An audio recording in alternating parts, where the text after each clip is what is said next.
I'm gonna be real for a second. And I have never like posted me talking, not a long time, but I'm gonna be real.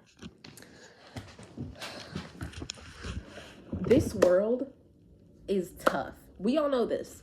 But I'm starting to think that like it was never supposed to be this tough. Like even people in the like 18th century, you know, they had like diseases and shit, but like, huh?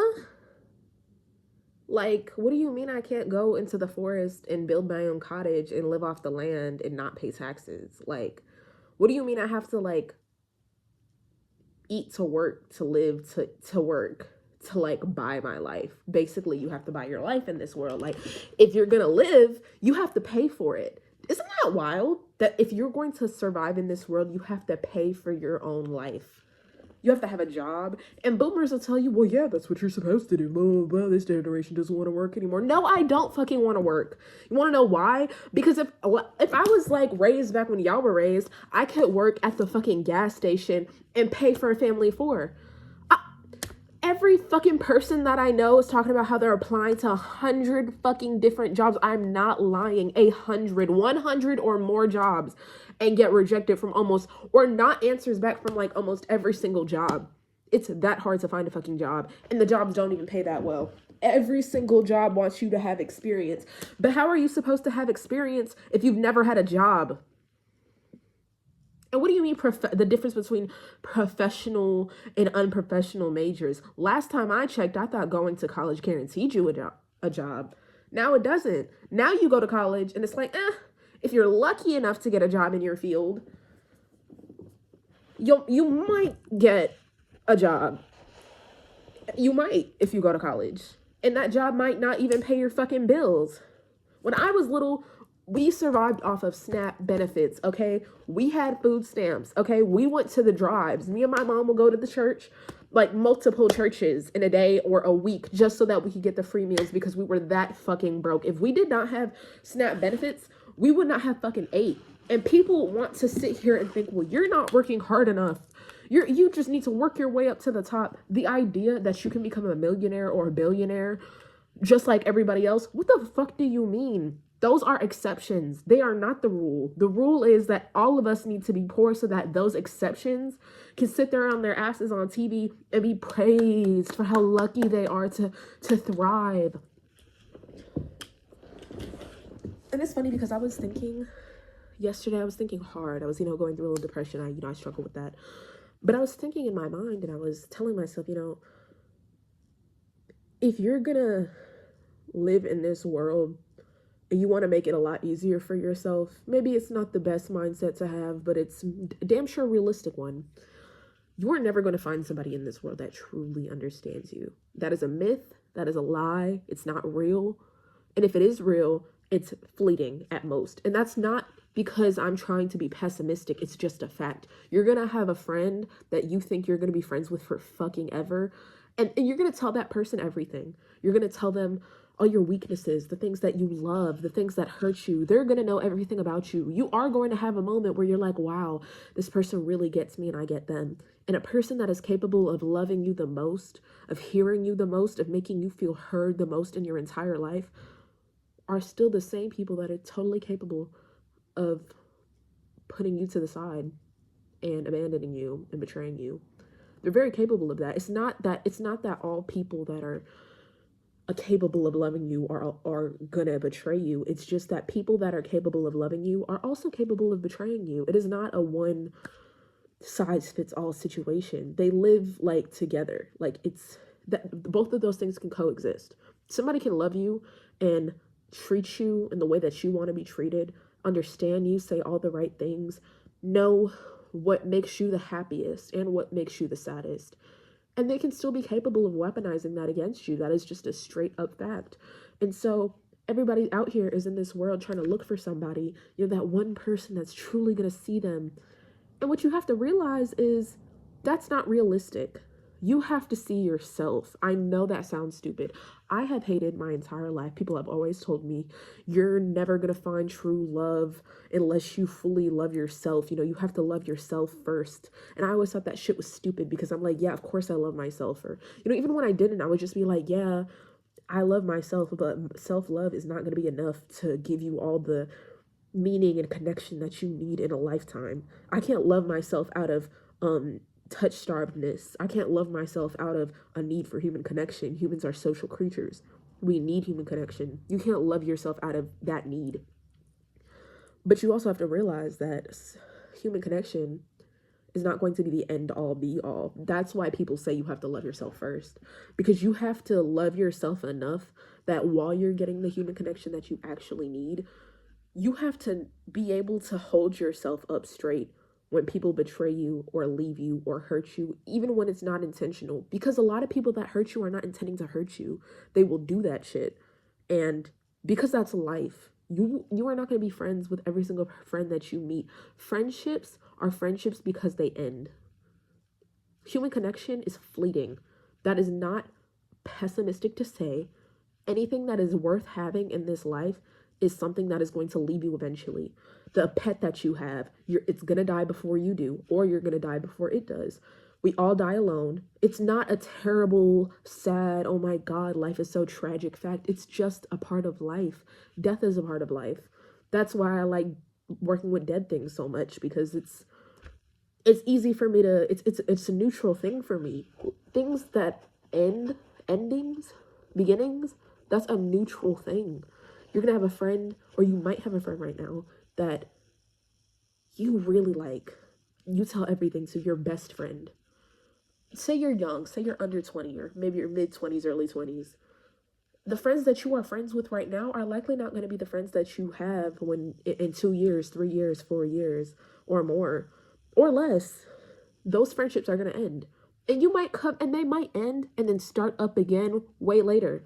That's not something that is to say that those friendships were never worth having. You have to understand that you can still enjoy the memories of people that have been in your life even when they're gone. Like, there are friends and friendships that have ended for me completely, and I still cherish the memories that I had with them. You learn the lessons, and you appreciate the lessons and the companionship those people gave to you in that moment. There are people that I'm not friends with right now that got me through some tough years, and I appreciate them for doing that. And now they've moved on and gone and done other things. That's life. Life moves on, and you're moving on too. Like, it's not just that other people are going to leave you and they're going to go and do their thing and you're not going to be happy anymore, and you can't live without them. You have to realize that, in a way, you're also living their life too. No matter what the circumstances is, you're living their life as well. They're going to look back and think, oh, I was friends with that person, which would be you. And, I can appreciate my memories that I had with them, and blah, blah, blah. That's how life is. You are never going to find somebody that truly loves you and accepts you and is going to be with you forever and ever and ever and ever and ever and ever. That is in the movies. That is a myth. Possible. It's possible. Is it probable? Maybe not. But it's possible. But just because something is possible doesn't mean that it's probable. Doesn't mean that it's likely to happen. It might happen, but it's not likely to happen. The girlfriend or boyfriend that you have right now, or the little crush that you're crushing on, that's a nice moment right now.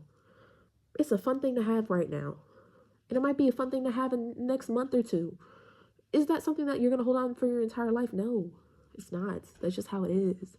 Shit, the nigga that walks down the street that you think is fine as hell, that's in that moment. Beauty is fleeting. Love is fleeting. Friendship is fleeting. Hatred is fleeting. Not even the nice things are just fleeting. The pain that you feel right now, and I know you feel it because we all have pain, okay? We all have pain, especially in this day and age.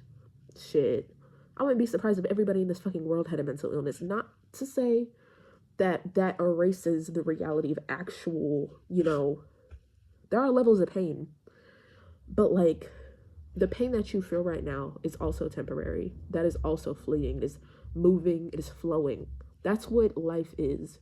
It's like an actual body of water. It's like constantly transitioning. Everything is constantly changing.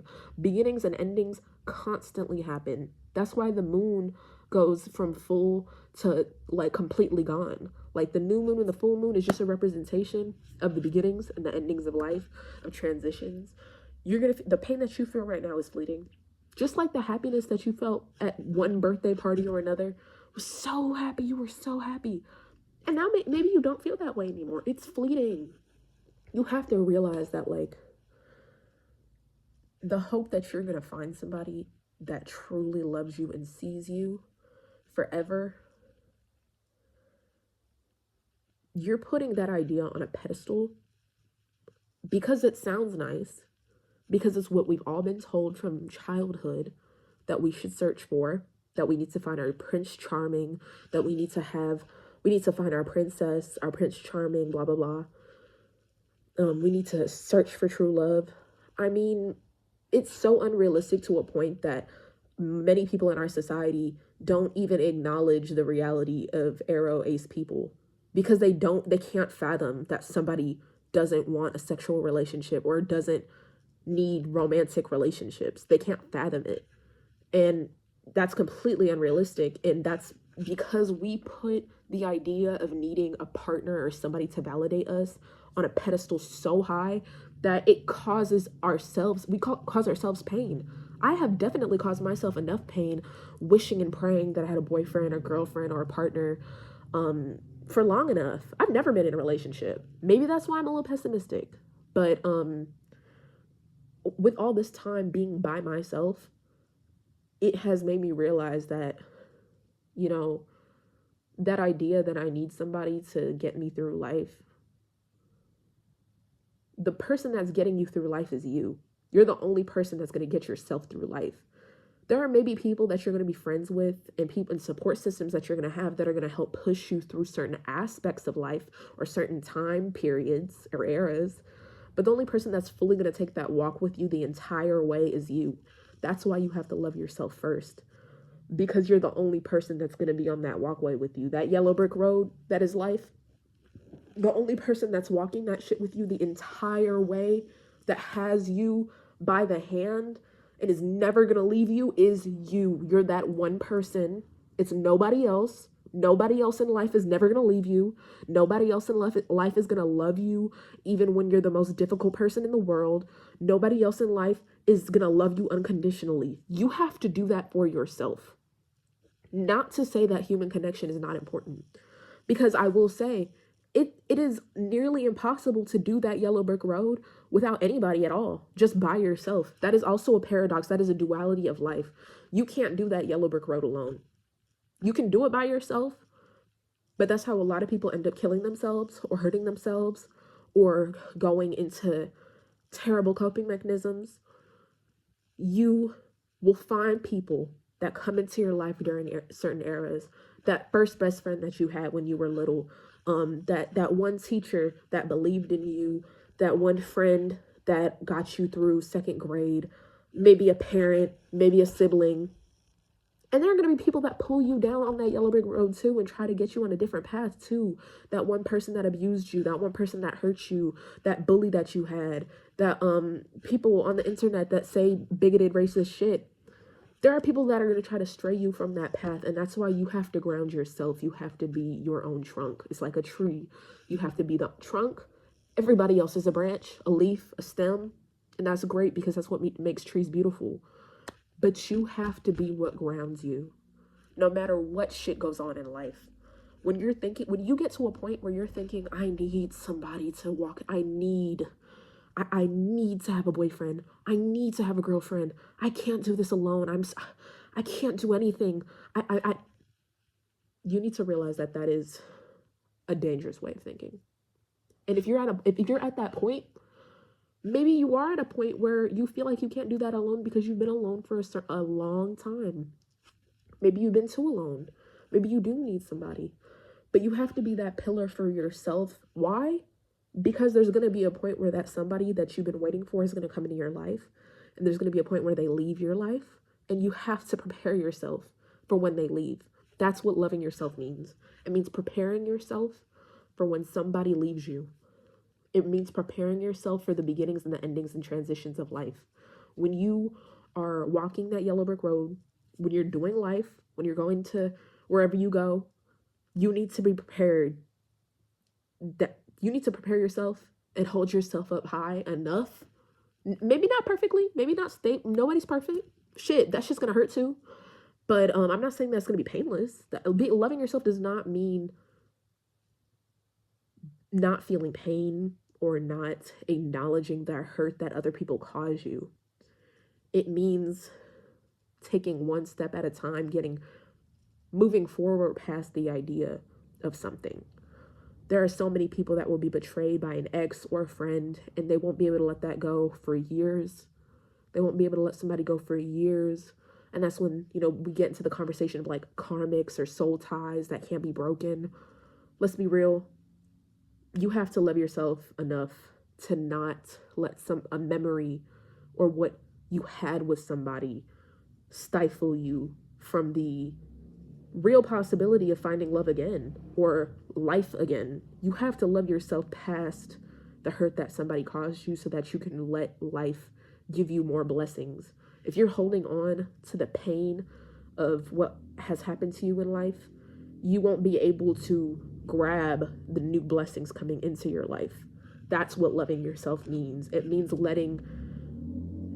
processing the pain, letting it go, and then letting life give you more things, and you're able to grab those opportunities because you love yourself enough to not let the past hold you back. That's what it means to me, at least. The idea that you need somebody, you're gonna find someone that loves you and accepts you implicitly, no matter what, unconditionally, that person has to be you first. You have to do that right now. And if you were like me, like last year or years before, when I didn't have that love for myself, you might be in like a continuous chronic depression of just like, I can't do this anymore. I've been alone for so long. Like this isn't real. Like you get into this dissociative state. A lot of that is very chemical. So you have to forgive yourself for when you do get like that, because that's very real. I've experienced it. Almost a lot of people have experienced it. When you're at a point where you don't love yourself, what is going to get you from not loving yourself? Hating yourself is not going to pull you out of not loving yourself. Hating yourself and being like, I'm so terrible because I don't love myself. That's never how you pull yourself out of self-hatred. You have to love yourself through that. What that means, as corny as it sounds, is forgiving yourself for hating yourself. You're going to be at a point where you're like, damn, I'm the worst person in the world, or I'm so stupid, I'm this, I'm not special, I'm mediocre, everybody else is going so much farther than I am right now. You have to forgive yourself for that shit. You have to give yourself grace. That's corny, but you have to give yourself grace. You have to be like, okay, I feel like I'm not doing as good as I should be doing. I feel like shit. I feel like I'm not doing enough. I'm not smart enough. I'm not enough. I'm too much. You have to accept that, damn, I feel like I'm too much or not enough. I forgive myself for being too much or not enough in this world. I accept that I might be too much for some people or not enough for some people. You have to sit with that shit, and it's going to take a long time to process, but that's what you have to fucking do. Because being like, damn, I'm too much, I have to calm down, blah, blah, blah, blah, blah. When has that ever worked for you? You have to get past not loving yourself.